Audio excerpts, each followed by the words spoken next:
1000 forest volunteer নিচ্ছি এবং আমি মনে করি জঙ্গল আদিবাসীদের অধিকার এবং এর মধ্যে থেকে প্রায় 700 জন চাকরি পাবে যারা কয়েক বছর ধরে কখনো না কখনো হাতির এতেই হোক বা যে কোনো ওয়াইল্ড লাইফ কনফ্লিক্টসে মারা গেছেন তাদের জন্য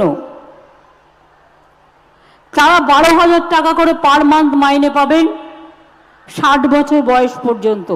এখন থেকে এ ধরনের ঘটনা ঘটলে সঙ্গে সঙ্গে 5 লক্ষ টাকাও তারা পাবেন এবং চাকরিও পাবেন। আমরা 2011 থেকে এখনো পর্যন্ত টোটাল অ্যাপ্লিকেশন পেয়েছি 738 জন এবং সেই জন্য 1000 পোস্ট ক্রিয়েট করা হয়েছে।